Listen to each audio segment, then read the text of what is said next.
Yeah, that was cruise control. Headless chickens, a pretty good example of how we might feel here at times this morning. We're having one or two problems with sound, which is why I now have this barrage of microphones in front of me. If you're watching, if you're listening, I hope you can hear me a little bit better. And we have another technical problem called my head that doesn't stay still and keeps moving away from microphones. But I think we've got most of those under control at the moment. Anyway, back here on 18 FM with Peter Dunne through till around 12:30 today. Lines still open, 04478 0582 or 18fm.co.nz/chat if you prefer to email in a message. Let's go to our strange but true section, and I thought today I'd get some what I've described as famously wrong predictions, and we can have a laugh at those.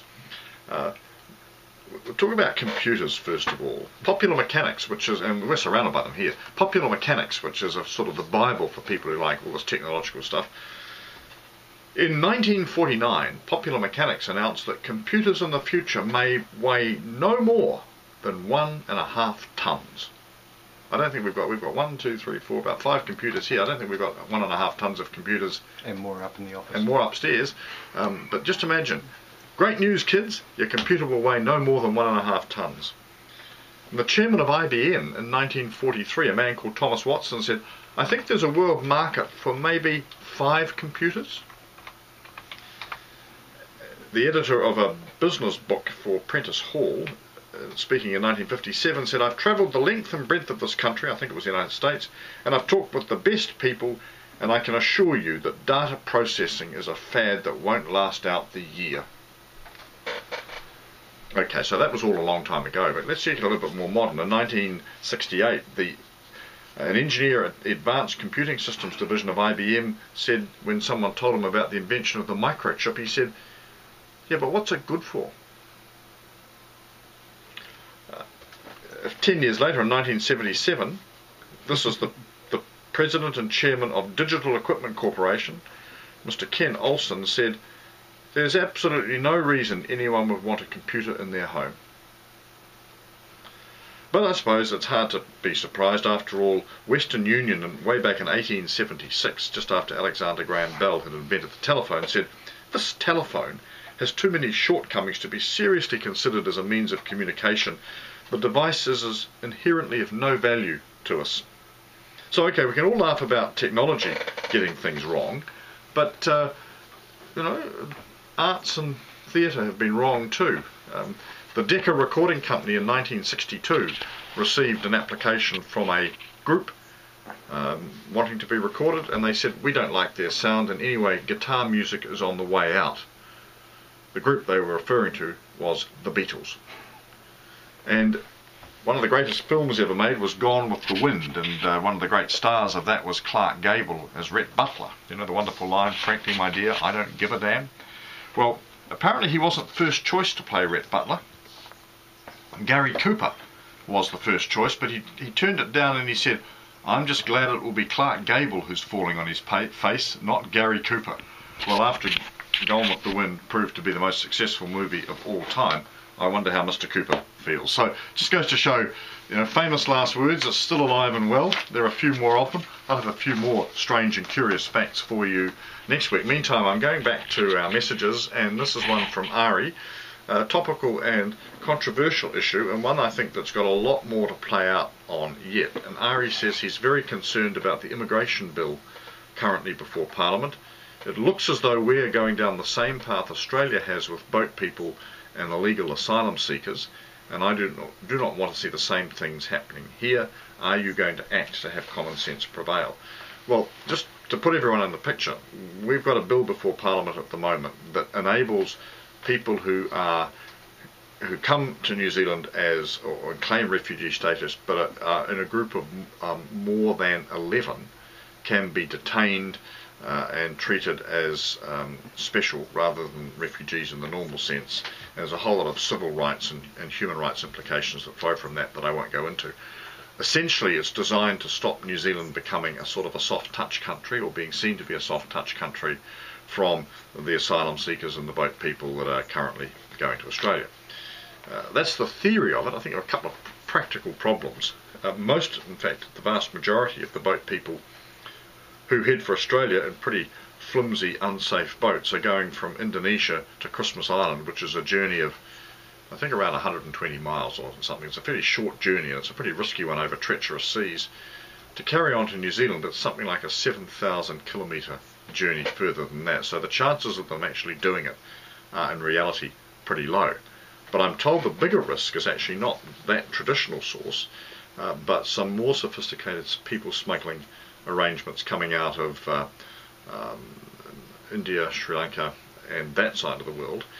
These arrangements have seen vessels turn up in places as far-flung as Vancouver or on the west coast of Africa. So there is a possibility. So the question then is, what's the best way to deal with these cases, Ari? And all the advice I've seen is that our current laws are perfectly adequate. And so therefore you've got to ask yourselves, why do we want to do anything beyond that, particularly when we've never had a case or the prospect of a case of this type in New Zealand. So I'm quite concerned actually, and I'm watching this situation very carefully because I think we are in danger of overreacting. You've got a complete mess in Australia at the moment. It's an auction between the Labour and Liberal parties as to who can be toughest on asylum seekers and who can be the most intransigent, and I just think it's dividing that population. We don't want it here. We certainly don't want to go down that path. So I hope there's quite a bit of, if you excuse the pun, water to flow under the bridge on the asylum seekers issue, and I'm going to be talking, as I have been, with migrant and other groups in the next few weeks, just to make sure we get a sensible outcome and don't end up lurching into a crisis that frankly at the moment doesn't exist.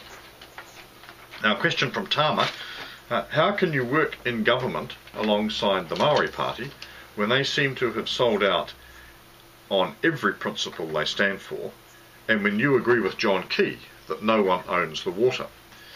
Well, it's very, I was going to say simple, Tama. I'm not trying to demean your question, but the working relationships between the government and its various support parties come down to working together on the things you agree on and agreeing to disagree over the things you don't agree on.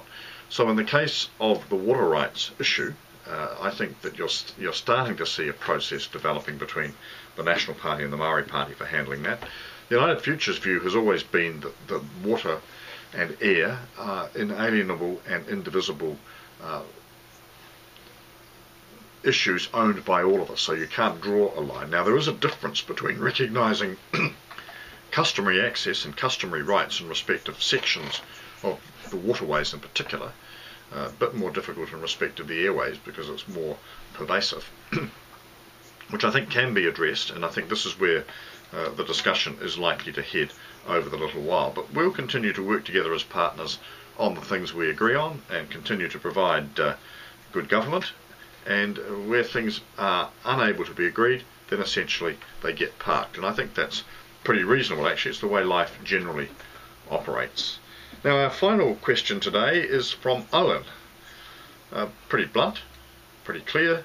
Does United Future have a position on charter schools? And the answer, Owen, is equally blunt and clear: not yet. Currently working our way through that issue. I've met with a variety of people to talk about what a charter school might be, what the advantages are, what the disadvantages are, what the, if you like, the risks and threats are. And frankly, having talked to teachers, the teacher unions, having talked to the promoters of charter schools, the special establishment group that's been put through, having talked to a number of principals and others in the education sector, I am none the wiser at this point. It does seem to me that a lot of the things that the proponents of charter schools say are really good things about charter schools and why you've got to have them can actually be achieved within the law as it stands at the moment. So I'm left puzzling as to why you might want to go beyond that. I do like the idea that special interests, special character can be promoted and enhanced. But as I say, I think you can do that at the moment. And I think of two examples within the Ohariu electorate where that occurs. There's Viewmont School in Johnsonville, which is a secondary school run by the Exclusive Brethren for the Exclusive Brethren. It's a good school, it teaches the national curriculum, etc., etc., but it's for the children of brethren families. So that's clearly special character, and it's within the system as it stands. Up on the Western Hills in Lower Hutt is the Rudolf Steiner School.